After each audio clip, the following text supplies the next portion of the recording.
Hello and welcome to the special session of Alpha Yes, and we welcome you all to this special session, and we shall discuss in length today a very huge demand and a very hot topic of the current, that is Russia Ukraine conflict.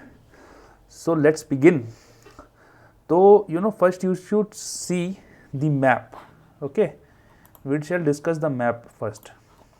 किसी भी चीज़ को जानने के लिए ना हमेशा उसकी geography और उसकी हिस्ट्री पता होनी चाहिए, किसी भी कन्फ्लिक्ट को, चाहे वो लाइफ में हो चाहे वो वर्ल्ड में हो. You should always know the geography and history of that conflict. So see, this is Russia, this is Ukraine, this is Crimea. Now Crimea is under Russia. ठीक है, this is Belarus, this is Estonia, Latvia, Lithuania. This are called Baltic countries. This is Poland, Romania, Bulgaria. Now these all countries were under the what was formerly called as USSR, जिसको हम Soviet संघ बोलते थे.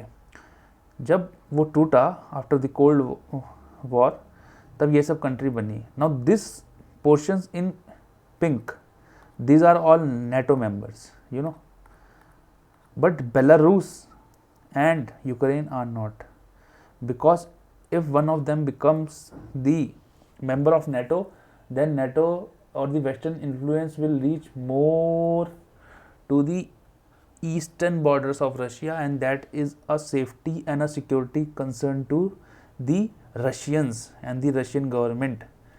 Okay, now we shall also see in the next slide first. Now this region in yellow, this is what we call as Luhansk region. Okay, Luhansk L, and this is Donetsk. Now here what is the problem is, here the majority of the population is Russians, Russian speaking. Now they feel more attached towards the Russia. Okay, ये लोग जो है Russia के ज़्यादा close मानते हैं अपने आप को. तो here are separatists जो बोलते हैं कि हमें यूक्रेन से अलग करो, free us from Ukraine. Now what Russia has done is that Russia has recognized these two as the independent regions, and they have said yes, you are independent and that you do not come under the country which is called Ukraine. The capital of Ukraine is called Kyiv. Okay, just for a passing reference. तो ये जो दोनों reason है, Luhansk and Donetsk, इसको Russia जो है पहले से ही रिकग्नाइज करता था कि ये इंडिपेंडेंट हैं यूक्रेन से. अब हुआ क्या कि चलो इसको इंडिपेंडेंट करा लिया, ठीक है भाई, यहीं रुक जाते. अब ये दोनों जो रीजन है, अब ये तो बोलेंगे ही ना कि भैया पूरा यूक्रेन ही हमारा है. ठीक है, तो इन्हें बोलने दो. But now Russia has back them कि yes, you have far more inner area. मान ले ये कहेंगे कि भैया यहाँ तक है हमारा, अब यूक्रेन दे थोड़ा ना देगा यार, है ना, ऐसा थोड़ा ना होता है. तो लड़ाई इसी चीज़ की है. They claim that our control is to the more area and Russia supports them. Now NATO का मैंने एंगल बता दिया आपको, ये सब NATO कंट्रीज है. अगर यूक्रेन NATO में आ जाता है, which is it is more inclined, and you know there on the ongoing process of Ukraine ने जो है बहुत प्रोग्रेस कर ली है यूरोपियन यूनियन ज्वाइन करने की, and that is a matter of concern to Russia. Now what is NATO response to it? NATO has said that we won't, has put, they have issued a statement. They have said that we have put 1,000 fighter planes on hold and we shall see the situation, but we will not attack. Instead, lot of humanitarian aid and access, you know, financial access has been granted to Ukraine by the NATO members. तो अभी attack करने की कोई बात नहीं है, लेकिन हाँ, financial aid and humanitarian add जो है प्रोवाइड की जा रही है नेटो द्वारा. यूरोपियन यूनियन का क्या स्टैंड है? यूरोपियन यूनियन ने क्या किया कि उनके कैपिटल मार्क्स, उनका पैसा वैसा सब ब्लॉक कर दिया है. कि जैसे आज विद दिन में ही अब bank, Russian bank was derecognized by the US government. ठीक है, this kind of things is happening. These are called sanctions. हम सुन रहे हैं ना कि भाई सैंक्शंस लगाए गए, वो यही होते हैं, कैपिटल मार्केट वो कर दो. You know, when first day जब ये बात आई कि रशिया जो है यूक्रेन पे अटैक करने वाला है, उसी दिन जो रशियन इंडेक्स है, जैसे हमारे यहाँ BSE NSE होता है ना, तो जो रशियन इंडेक्स था इंडेक्स की बात कर रहा हूँ मैं, debt fell by 15% and that's a huge of money, that's is billions of money, billions of dollar, you know, billions and billions of dollar.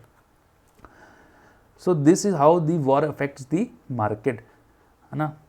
जैसे अभी अभी आप सैंक्शन वॉर क्या समझ लो, कैसे कैसे चीज़ें रोल आउट होती हैं. F1 जो रेस होनी थी रशिया में वो कैंसिल हो गई.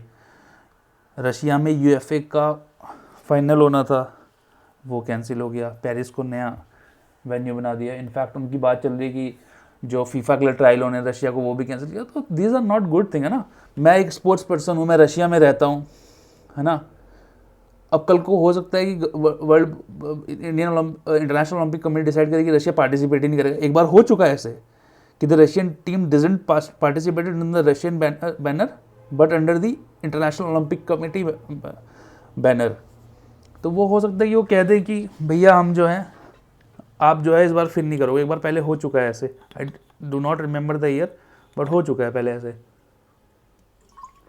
तो वहाँ के लोगों को दिक्कत होगी ना. USA ने भी यही किया है कि उनकी फाइनेंशियल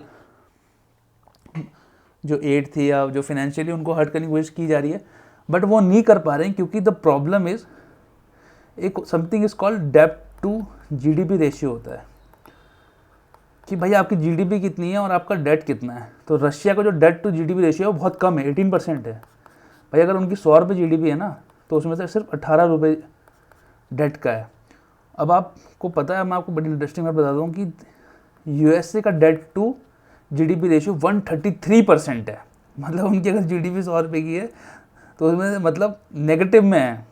उनके पास डेट ज़्यादा है, उनकी GDP कम है, अपना पैसा कम है, जब सारा पैसा आ रहा है वो डेट का आ रहा है. और जो ये रशिया का है इसमें से जो डेट का है वो 18% ही है.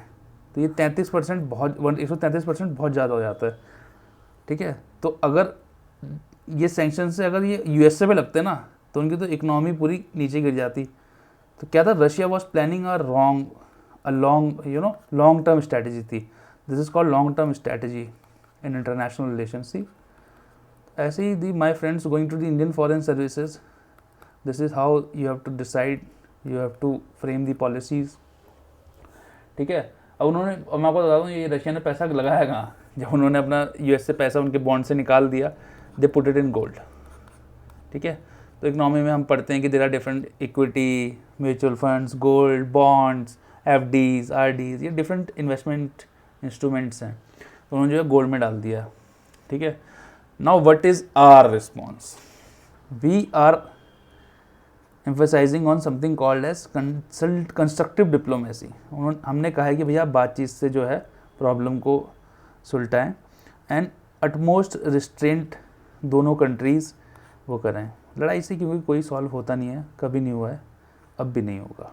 तो अटमोस्ट रिस्ट्रेंट दोनों कंट्रीज अपनाएं. जो US की एमरजेंसी मीटिंग हुई थी उसमें इंडिया ने ये कहा था.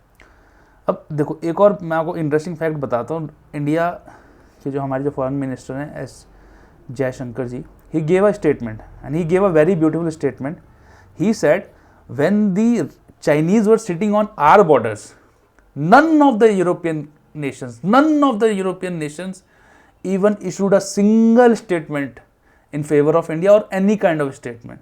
So that was the lethargy and laziness of European countries, you know. तो इसलिए our honorable Prime Minister has the motto of सबका साथ सबका विकास. ठीक है. लेकिन उसमें सबका साथ चाहिए उन्हें. ऐसा नहीं कि आप हमसे साथ का एक्सपेक्टेशन करो और खुद ना दो. Now are very beautiful neighbour China, उन्होंने क्या कहा है? They haven't condemned the Russian decision to attack the Ukraine, but their foreign minister that mister Wang he, a very nice person, study him, अच्छे स्पीच देते हैं काफ़ी. उन्होंने कहा है कि every country sovereignty and territorial integrity should be respected and safeguarded. ठीक है, इंक्लूडिंग यूक्रेन्स. अब यही स्टेटमेंट बहुत कुछ कह देते हैं. ज़रा एनालिसिस कर लेते हैं इस न्यूज़ का. तो जियोपॉलिटिकल चैलेंजेस आ जाएंगे. अब डायमेंशन चेंज हो जाएगा. अब ये हुआ क्या है कि after post world war II this is a very first time a major conflict in Europe which is primarily a stable and peaceful continent. Okay. And जो कॉन्फ्लिक्ट्स हुई हैं अभी तक वो रिलीजन और एथनिसिटी पे हुई हैं या टेररिज्म पे हुई है या एथनिक क्लींजिंग पे हुई है। ये बेसिस हैं आजकल की कॉन्फ्लिक्ट्स के। इस वाली में एथनिसिटी है, इसमें कॉन्फ्लिक्ट जो है एथनिसिटी है। There are reason, ethnicity, terrorism, ethnic cleansing. Nuclear arms race में अब हुआ क्या था, बहुत पहले कजाकिस्तान, बेलारूस एंड यूक्रेन ने अपने जो न्यूक्लियर स्टॉक पाइल थे वो गिव अप कर दिए थे on the assurance of security, कि हम आपकी सिक्योरिटी करेंगे। और कंट्रीज से सिक्योरिटी उन्होंने बोला कि, और कंट्रीज ने बोला कि हम आपकी सिक्योरिटी करेंगे, और इस एश्योरेंस पे उन्होंने अपने nuclear stockpile give up कर दिए। Now after seeing all this episode, what do you think, Iran, North Korea will give up their nuclear stockpile? I don't think so. बाकी तो सब ऊपर वाला जानता है, ठीक है, दे विल नॉट। तो न्यूक्लियर आर्म रेस जो हमारी नॉन प्रोलिफिकेशन जो वर्ल्ड का ऑब्जेक्टिव है, उसको एक बड़ा हिट लगा है इससे, ठीक है। अब क्या है कि lot of emphasis was put on soft power, अब हार्ड पावर भी लोग यूज़ करने लगेंगे, ठीक है। यूएस इसमें भी इसलिए भी नहीं ज़्यादा कर पा रहा है क्योंकि यूएस ने खुद ऐसे काम किए हैं, इराक में, अफगानिस्तान में, सबने देखा ही है, ठीक है। And in the evening I was studying, we should not make joke of any, it is not a recognized government, but you see the irony that the Taliban has issued a statement that the Ukraine and Russia should solve this problem amicably and peacefully, है ना। तो ऐसा होता है कि दूसरों को ज्ञान देना बहुत आसान होता है, बहुत ही आसान, ठीक है। European nations except France and UK, other countries have ignored the hard power, or they have become dependent on US. This is a very important thing. Even when Donald Trump was the president of United States, he said that the Europe is becoming lazy and it is becoming too dependent on US. And मतलब ये मैं अपने से बोल रहा हूँ, the exact statement was this, that the Europe has to pay Americans the cost of defending them, कि हम उन्हें बचा रहे हैं तो आप हमें जो है पे किया करो, ठीक है। तो that is the condition of Europe. तो हार्ड पावर जो है अब दोबारा आएगी वर्ल्ड में। देखो मॉडर्न अप्रोच ऑफ वॉर, देखो सिविलियन कैजुअलिटीज़ हो रही हैं लेकिन नॉर्मल वॉर से कम हो रही है, क्योंकि अब जो है वो क्रिटिकल और सर्विस इंफ्रास्ट्रक्चर, रेडार्स उड़ा दिए, ठीक है, एयरफोर्स बेस उड़ा दिया, इस टाइप की चीज़ें चल रही हैं, क्योंकि अब उनके पास पॉइंट लोकेशन होती है, भाई यहाँ पे एक्स लॉन्गिट्यूड वाई लैटिट्यूड पे यहाँ पे लोकेशन है, वो यहीं से मारते हैं, यही उड़ता है। तो क्या होता है, एंसिलरी डैमेज कम होता है, तो सिविलियंस कम मारे जाते हैं। तो ये मॉडर्न अप्रोच ऑफ वॉर भी देख रहे हैं। ड्रोन्स का इस्तेमाल भी हम लोग कुछ सालों में देखेंगे। ये सब मैं डिस्कस कर ही चुका हूँ कि उनका load debt to GDP ratio, क्योंकि उनकी ऑर्थोडॉक्स इकनॉमी थी, 4th largest foreign exchange reserves हैं उनके पास, तो सैंक्शंस का ज़्यादा फ़र्क नहीं पड़ रहा है इन वजह से उन पर। ऑयल में तो वो गुरु है ही हैं। तो अब हुआ क्या कि उल्टा रशिया को फ़ायदा हो जाएगा। अगर रशिया जो है बहुत सारा ऑयल इंपोर्ट करता है, अब ऑयल का जो प्राइस हो गया वो 100 बैरल से ऊपर चला गया है, आज $100 पर बैरल से ऊपर चला गया है। तो who will benefit from this war? Russia itself. See, this is called geopolitics, okay.